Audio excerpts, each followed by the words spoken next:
Lina Daoud travaille habituellement comme chef dans un restaurant de Beyrouth. Mais depuis quelques mois, elle œuvre ici derrière les fourneaux en tant que bénévole. On retire le poulet du four? Lina fait partie de l'équipe de Food Blessed, une organisation humanitaire qui lutte contre la faim et le gaspillage alimentaire au Liban.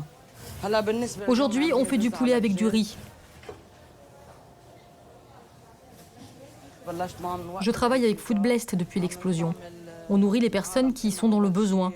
En ce moment, on se concentre sur les personnes qui ont été touchées par l'explosion.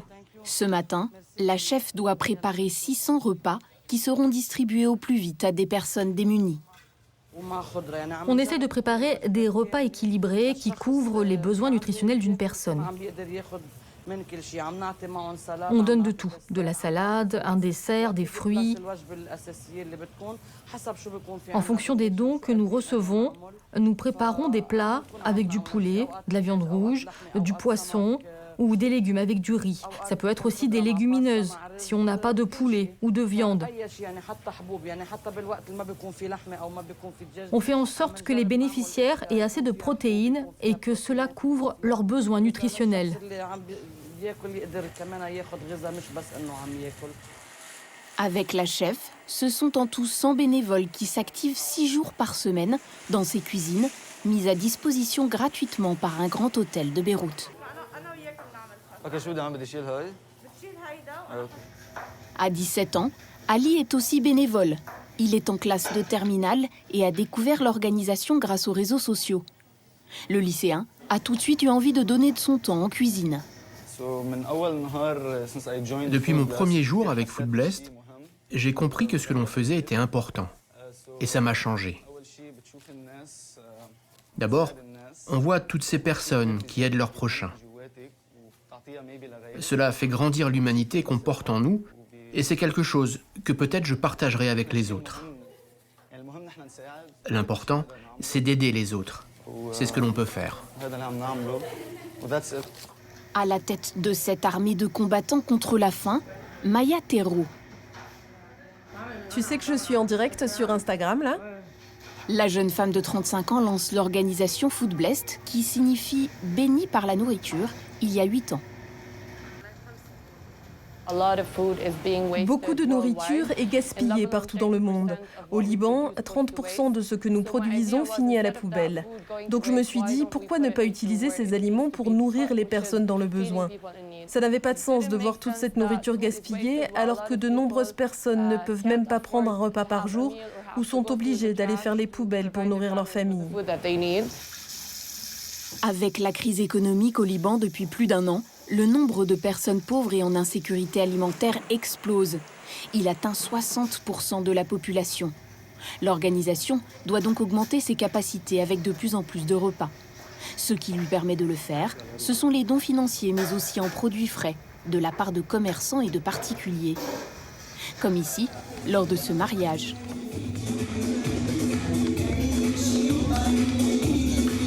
Une fois le dîner terminé, les bénévoles s'activent pour emballer les restes du fastueux banquet. Des dizaines de kilos de nourriture sont offerts à l'organisation.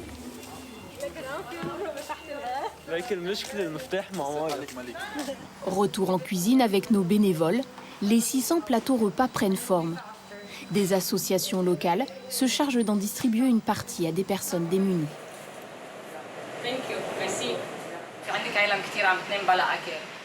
Au Liban, il y a énormément de personnes qui vont dormir le ventre vide. Cette distribution de nourriture permet à ces gens de tenir debout. Ça leur redonne de l'espoir. Ils se disent qu'il y a des gens bien, qui ont bon cœur et qui leur viennent en aide. On a fini avec la cuisine, maintenant on va à l'entrepôt pour préparer les colis alimentaires. Ça nous prend habituellement 15 à 20 minutes pour faire le trajet, ça dépend de la circulation.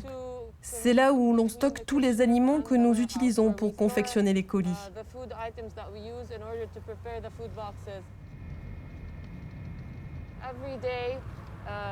Tous les jours, les besoins en nourriture augmentent.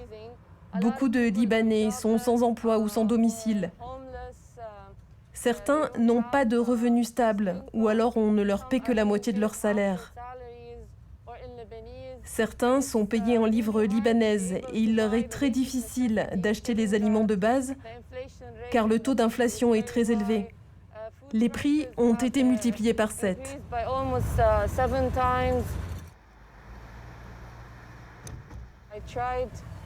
J'ai essayé de créer un système qui permet de soutenir les personnes dans le besoin, qui leur donne de la dignité et qui leur fait sentir qu'ils comptent, qu'ils sont importants et qu'on est là pour les aider.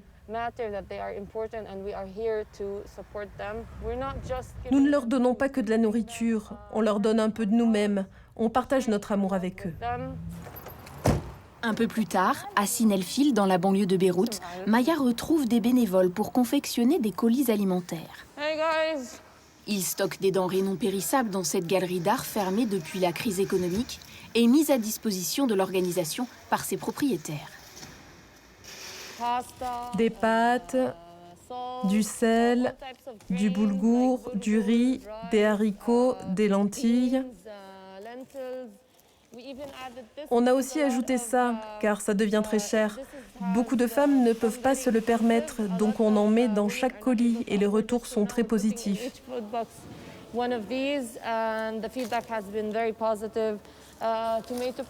Sauce tomate, du lait. Le lait est très important car c'est très cher aujourd'hui. Ces paquets couvrent les besoins d'une famille de 4 personnes pendant un mois. Ici, rien ne se perd. Le principe fondateur de Food Blessed, lutter contre la faim en évitant le gaspillage et en préservant l'environnement. Ça, c'est le coin recyclage. À Food Blessed, tout est recyclé, on ne jette rien. Même en cuisine, tous les déchets alimentaires sont utilisés comme compost ou pour nourrir les animaux. Pour confectionner 500 colis alimentaires chaque semaine, Ram, étudiant en psychologie, répond lui aussi toujours présent depuis 3 ans, convaincu que son action peut faire la différence. On distribue les colis de 3 façons. Soit les gens viennent les retirer, soit on leur livre à la maison, pour ceux qui ne peuvent pas se déplacer, ou alors on les remet à des associations locales qui les distribuent à leurs bénéficiaires. Les paquets sont distribués dans tout le Liban, à Akkar, à Tripoli, dans le sud des pays, à Beyrouth. Nos bénéficiaires sont ceux qui sont démunis, des veuves, des personnes âgées, des personnes qui ont perdu leur emploi. Tout le monde est dans le besoin en ce moment. Les bénéficiaires viennent donc parfois retirer leurs paquets, comme ici lors d'une distribution à Beyrouth. Elle est ouverte à tous, Libanais et non-Libanais, réfugiés, travailleurs étrangers, sans distinction de nationalité ni de religion. Face à tant de pauvreté, la fondatrice de Food Blessed tente de garder le moral. Les donateurs nous ont choisis parce qu'ils ont confiance en notre travail, surtout parce que notre gouvernement a prouvé année après année son incompétence. Nos politiciens n'en ont rien à faire de leurs concitoyens. Alors, c'est vrai, je me sens fatiguée la plupart du temps, physiquement et moralement, mais je vois l'impact de notre action. Ça me donne de l'espoir et ça me rend heureuse. C'est beaucoup de travail, mais ce que nous faisons change la vie des gens que nous aidons et celle de nos bénévoles. L'organisation a déjà distribué plus d'1 million de repas. Mais Maya et son équipe vont devoir s'armer d'encore plus de bonne volonté. Avec la crise économique, les besoins sont criants. Les prix des denrées alimentaires explosent, d'autant plus que le Liban importe 80% de sa nourriture.